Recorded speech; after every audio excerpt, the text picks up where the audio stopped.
¿Cómo está? Bien, bien. Cheque. Donde dice aplico, escribe el enunciado que complete este párrafo. Dice. Entonces, ¿qué página es, profe? 143. Entonces mencionan, ahí le dan nueve palabras, 9 términos. Y luego empiezan con la caída del Imperio Romano. Ajá. Comenzó la Edad Media. Edad Media. Los demás, que abarcó los siglos 5 al 15.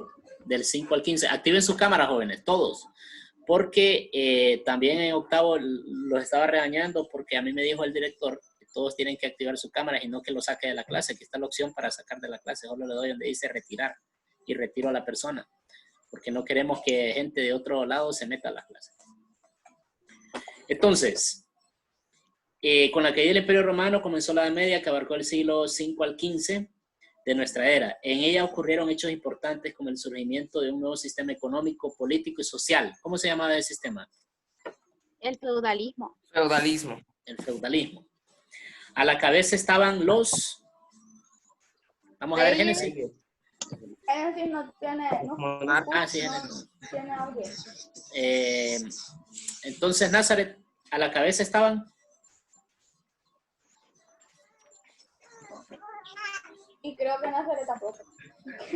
No, sí tiene. Nazaret tampoco tiene audio. Ah. Bueno, pues entonces sigamos. A la cabeza estaban Reyes y grandes señores feudales. los reyes y los grandes señores feudales. Los monarcas. Debajo, ¿quiénes estaban, Jeffrey? No. ¿Quiénes estaban debajo? Los campesinos. Los campesinos, muy bien, que trabajaban las tierras de los señores. La mayoría eran casi esclavos y se les conocía como, ¿cómo se les conocía? Siervos. Siervos.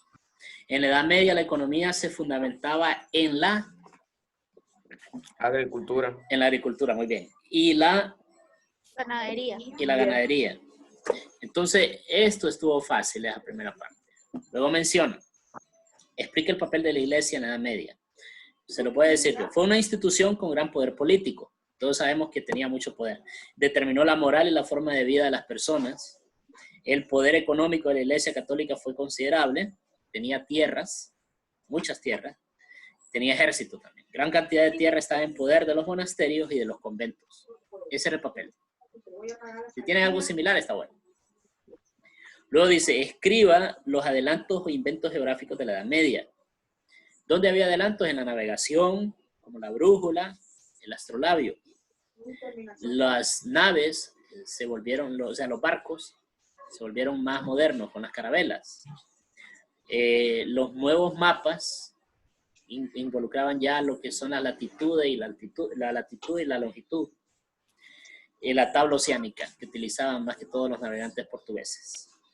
Entonces, en la Edad Media también se inventó el arte gótico, se inventó el arte de trabajar el vidrio soplado, se inventó también en la Edad Media, se utilizó diferentes tipos de molinos con engranajes para triturar los granos. También en la Edad Media se crearon las primeras universidades, que son cosas que podrían haber puesto ahí. Complete la tabla sobre los estilos artísticos medievales. Está la diferencia entre el románico y el gótico. El románico surgió en Europa medieval, entre los siglos X al XII. Y el gótico surgió en el siglo XII. En el románico, la arquitectura se caracterizó por edificios sobrios, muros altos y anchos, sostenidos por pilares gruesos adosados a los muros. Y el gótico son más elevados, más altos, presentan arcos y bóvedas en forma apuntada o ojival, y se perforaron los muros para colocar ventanales con vidrios de colores, vidrieras con imágenes. La diferencia entre el arte románico y el arte gótico. En su interior se encuentran techos de bóveda semicircular. En el románico, la pintura y la escultura románica era religiosa, con rígidas figuras y esquemáticas. Su propósito era provocar emociones de piedad o miedo. Y en el gótico, se elevaban altas torres donde se elevaban los campanarios. En la entrada destacan los bellos pórticos, también en forma apuntada, a diferencia de los románicos que eran semicirculares. Ustedes recuerden esto, para la diferencia básica entre el romano y el gótico es que el romano era un semicírculo, casi todo estaba hecho con semicírculo, ¿ok? Los puentes, los acueductos romanos, el coliseo romano, si ustedes observan, tiene un montón de semicírculos en los nichos que tiene. Pero el gótico es una forma de punta, ojival. Así es, la entrada, las ventanas, las entradas, las puertas, todo es con forma de punta, así, ojival. Todo tiende más para arriba. ¿Okay?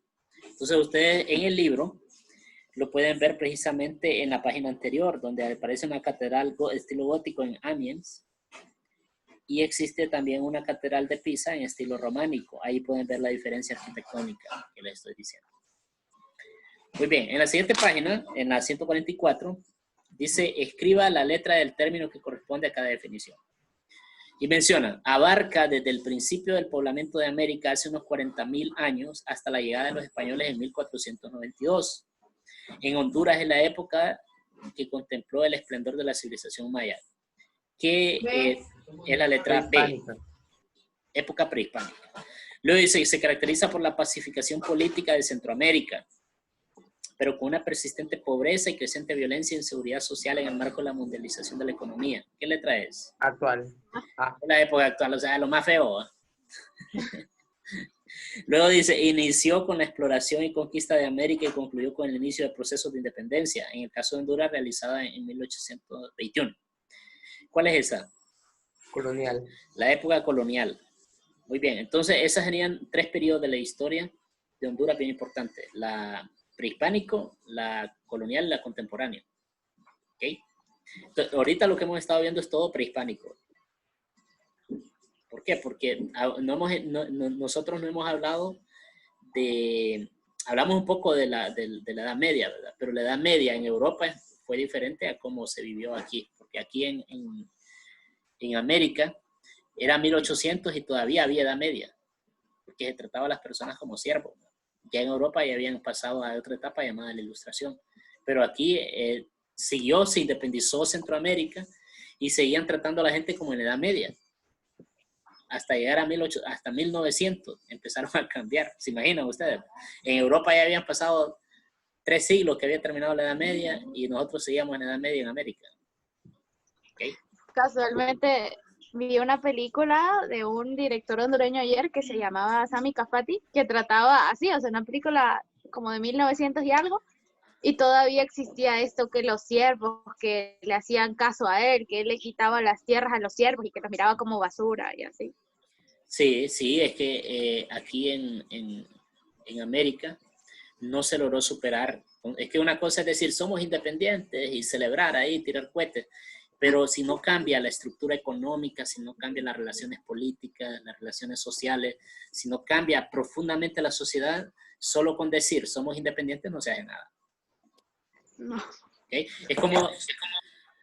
Es como nosotros que actualmente decimos eso, somos independientes, pero nuestra economía es una economía que no crece, que depende de Estados Unidos, que políticamente no somos independientes porque también nos imponen los presidentes, que el narcotráfico aquí controla, entonces no somos un país independiente, somos un país que está sometido a varias fuerzas.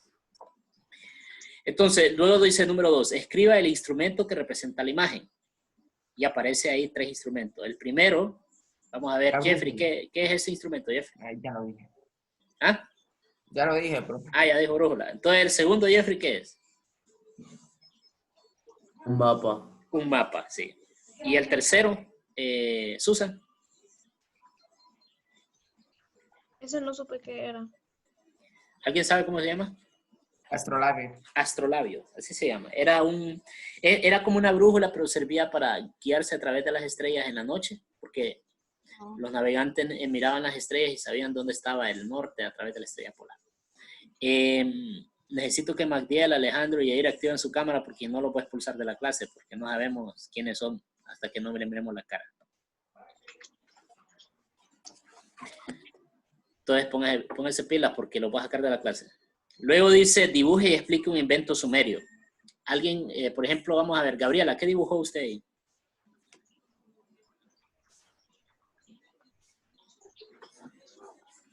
Ande. ¿Qué dibujo en la página 144? Una rueda. Enséñelo.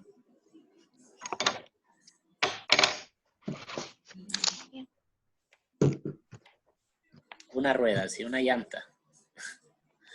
Vamos a ver, Johan, ¿qué dibujó ahí en la página 144 usted? Una brújula. Enséñela a ver. Una brújula. Una brújula. Pero ¿Me puede la mostrar el brújula- libro así? Sumeri. Porque ahí tenemos un problema. La brújula no es de los sumerios. Espérame. La brújula se inventó como unos 2000 años después. Sí, sí, no es de los sumerios. Realmente la brújula la inventaron los chinos. Suani, ¿usted qué dibujó? También dibujé una rueda. A una rueda. Miren, es que podían dibujar una rueda, podían dibujar ladrillos, podían dibujar un arado, podían dibujar unos jeroglíficos cuneiformes. El fuego, por ejemplo. Sí, los sumerios inventaron eso. Pero entonces, en la parte práctica, sí necesitaba que era una rueda, un arado, o, ¿qué fue lo otro que les dije? Una rueda, un arado. Un ladrillo. Y un ladrillo cocido, sí.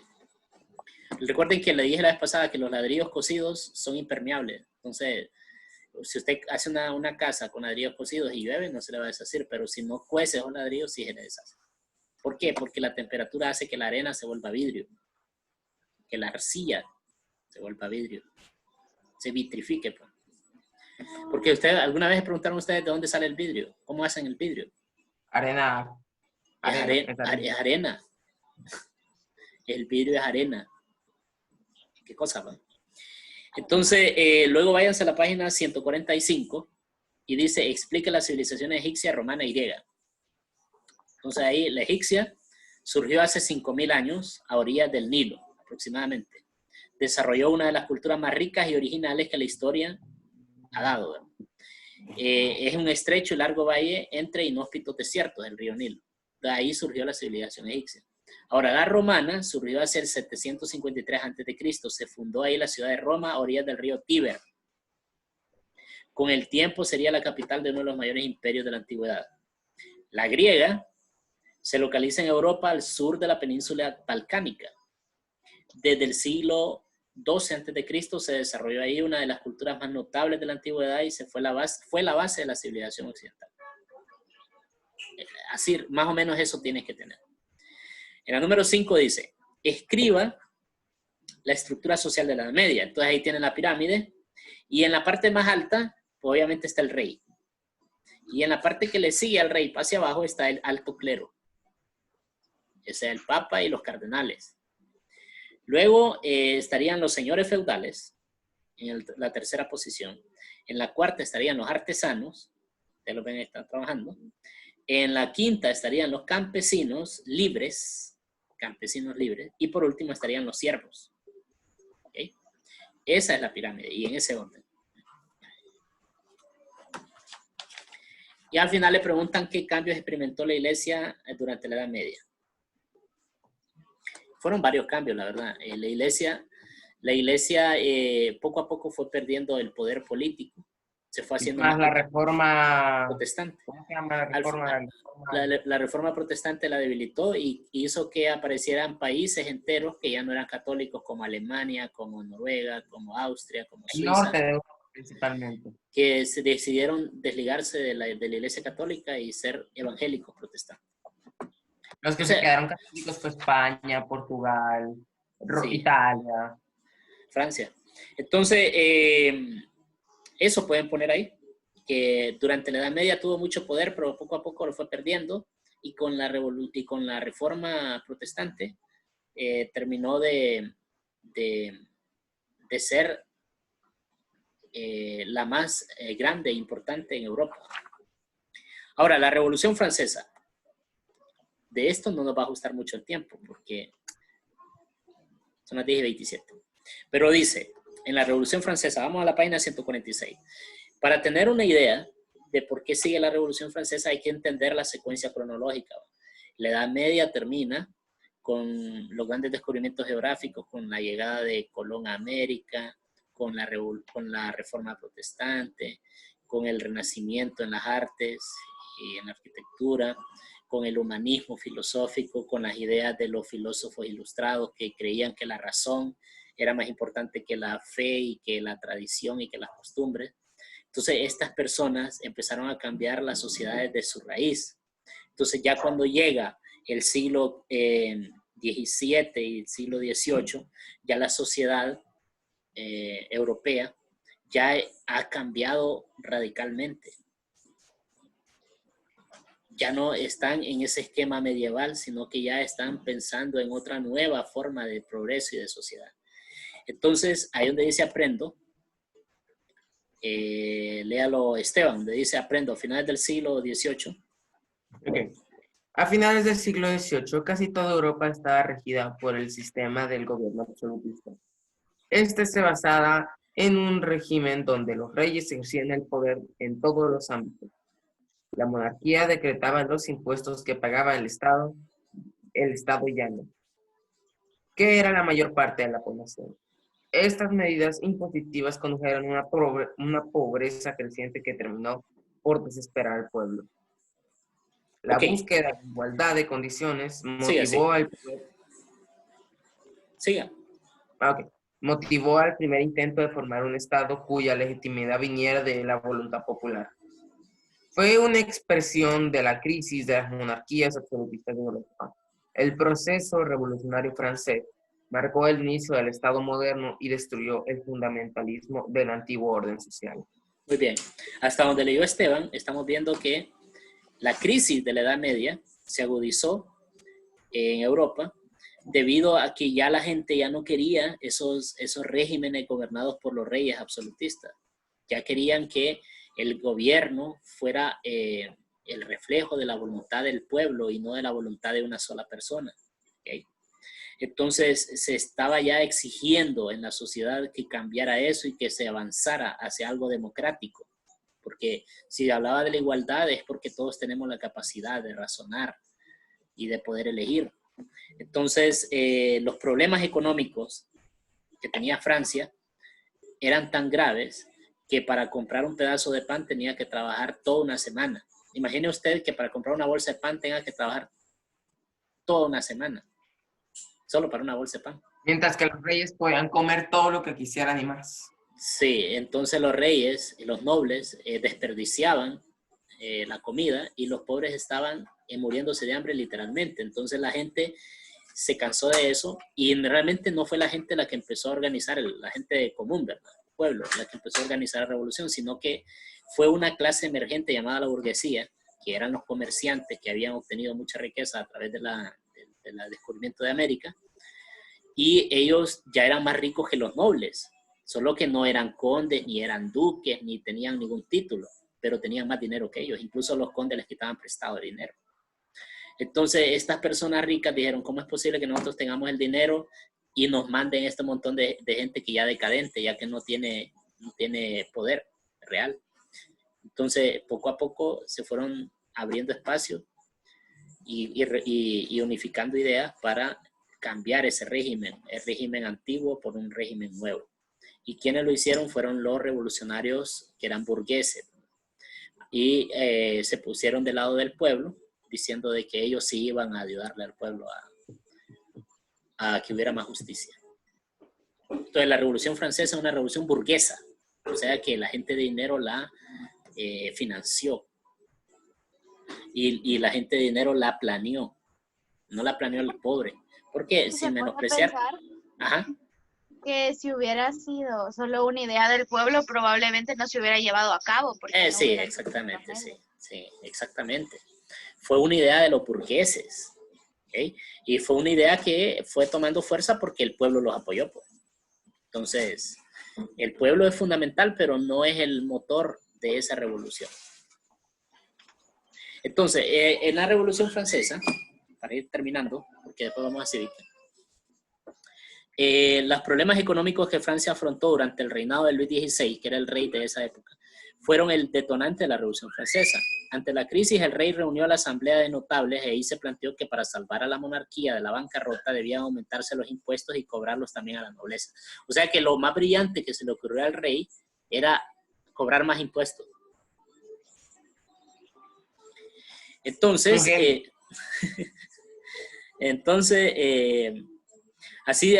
ahí se planteó que para salvar todavía hay que cobrar más impuestos, pero los miembros de la nobleza y el clero se rehusaron a aceptar esa reforma del rey. O sea que el rey ya estaba quedando sin apoyo de la nobleza. Ante esa negativa, el rey se vio obligado a convocar a los estados generales representados por los 3 estamentos de la sociedad, la nobleza, el clero y el pueblo llano. Era como una reunión importante de toda la sociedad. Cada estamento deliberaba por separado y después emitía un voto. La nobleza y el clero siempre imponían su punto de vista, ya que el pueblo, aunque era el más numeroso, solo contaba con un voto. O sea, imagínense. Ellos tomaban una decisión importante y decía, vamos a votar por una decisión importante, pero la nobleza y el clero tenían un voto cada uno y eran aliados porque tenían los mismos intereses, eran los ricos. Y el pueblo tenía un voto y era la mayoría de la población. Entonces, esos dos siempre votaban de mutuo acuerdo y al pueblo nunca le paraban bola. Porque como solo tenían un voto, podían ignorarlo. Era algo totalmente injusto.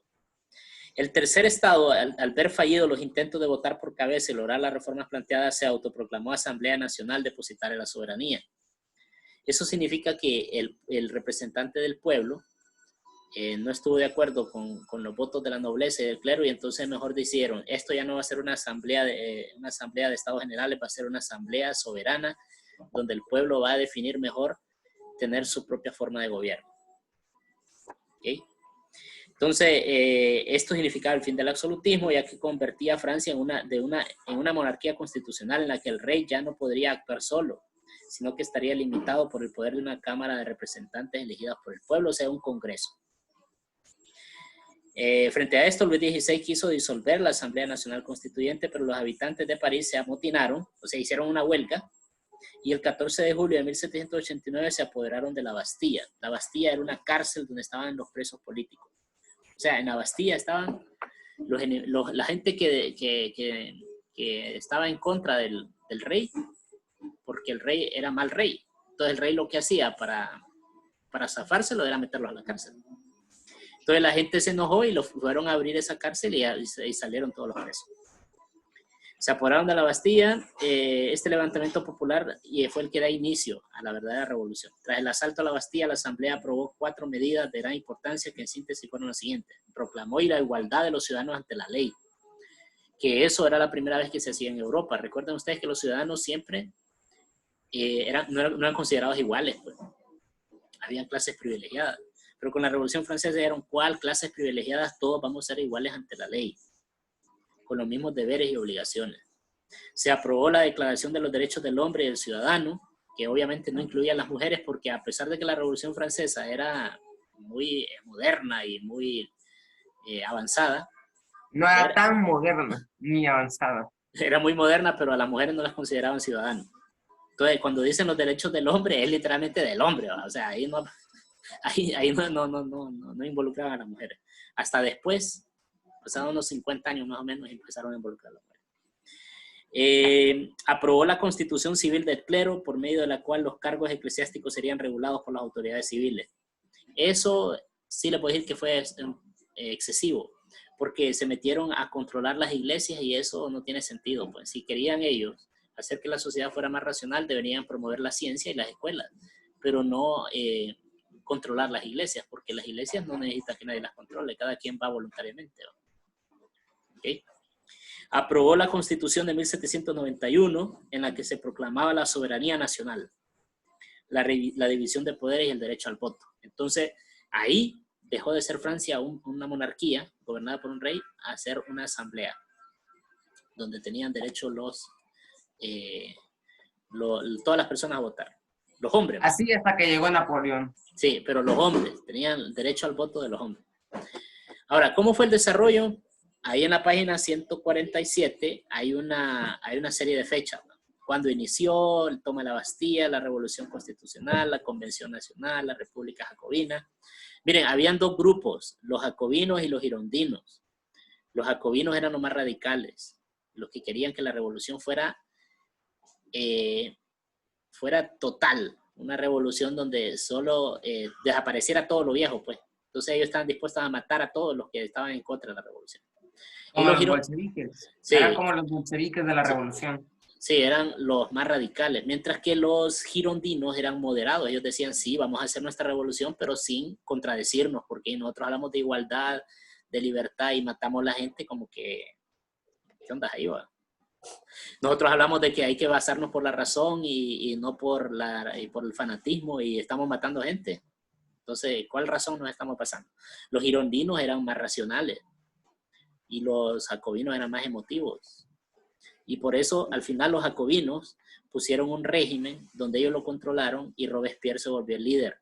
Y Robespierre era un tipo cruel. Mandó a como 4,000 personas a matarlas a la guillotina. Inventaron un arma para matar a la gente más rápido, un mecanismo llamado guillotina que le cortaba la cabeza.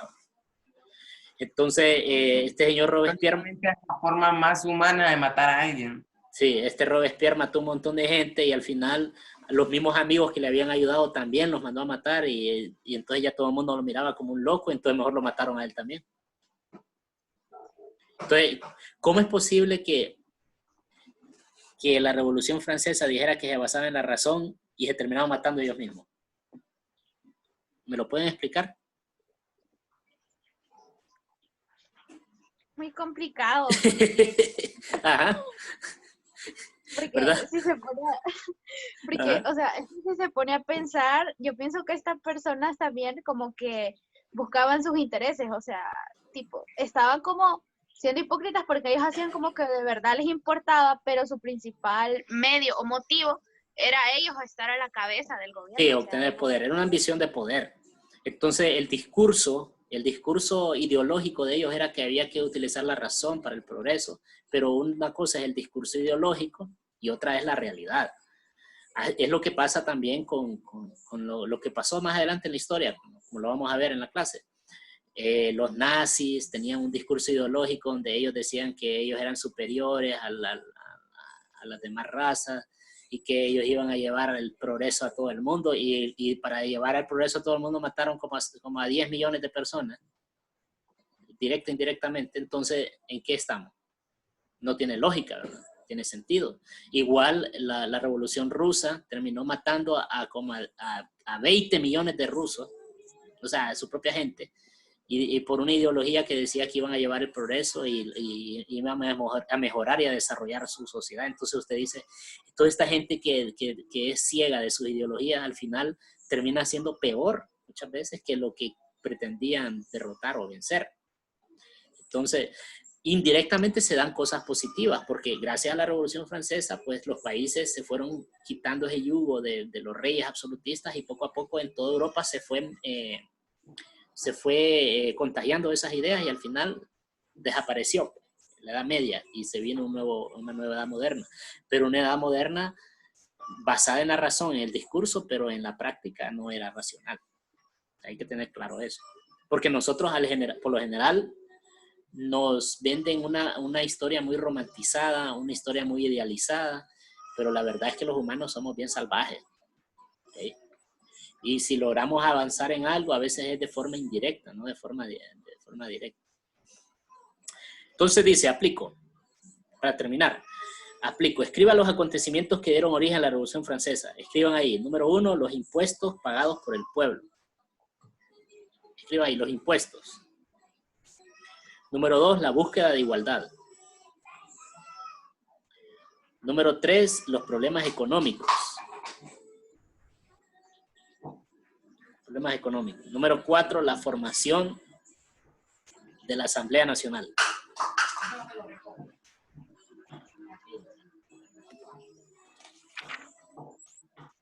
¿Okay? Y luego dice, escriba los grupos que formaron la Convención Nacional. Ahorita yo se los dije. ¿Cómo se llamaban esos dos grupos? Jacobinos. ¿Y los otros cómo se llamaban? ¿Los moderados cómo se llamaban? Y los Girondinos, con G, girondinos. recuerden, en todas las sociedades siempre hay un grupo de personas que son más conservadores y hay otro grupo de personas que son más liberales. ¿Ok? Y por lo general, los dos extremos, los extremistas, los liberales extremistas y los conservadores extremistas son los que más daño le hacen a la sociedad. ¿Ok? Eso está demostrado. Los anarcoliberales y los ultraconservadores. Sí, son los que más daño le hacen a la sociedad siempre, ¿verdad? Entonces, las personas que siempre van buscando un equilibrio, que siempre van buscando sacar lo mejor de lo peor, incluso, son las que se meten en menos problemas y crean y se contradicen menos. Ahora dice, número 3, escriba su opinión sobre las medidas que aprobó la Asamblea Nacional. La Asamblea Nacional, las medidas que aprobó están en la página 146, donde proclamaron la igualdad de los ciudadanos ante la ley, donde se aprobó la Declaración de los Derechos del Hombre. ¿Ustedes creen que eso fue bueno o creen que eso fue malo? Tienen que escribirlo ahí, según su punto de vista.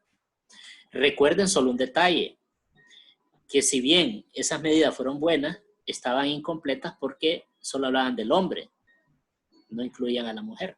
Entonces, por ahí pueden ustedes hacer su análisis. Entonces, ahí terminaríamos. La tarea, la asignación que les voy a dejar,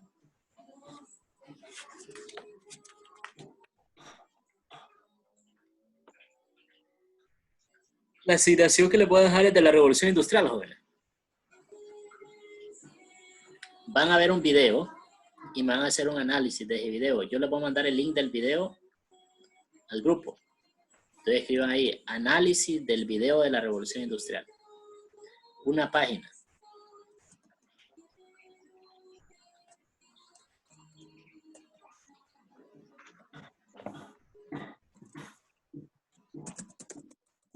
No sé si ustedes conocen un canal de YouTube que se llama Academia Play. Ah, sí, Academia P, muy buen canal. Bueno, pues de Academia Play, la Revolución Industrial, ese es el video que van a analizar ustedes. Es un video de 7 minutos, pero ustedes tienen que hacer una página. ¿Acá qué? ¿Cómo se llama el canal? Academia Play. Yo les voy a mandar el link al grupo, entonces no se preocupen. Si no lo encuentran, yo lo voy a mandar. Ahora lo voy a sacar de aquí de la conferencia para entrar a Cívica. Cívica va a ser más cortito, vamos a terminar rápido. Entonces, así quedamos, va. Yo les voy a mandar el link.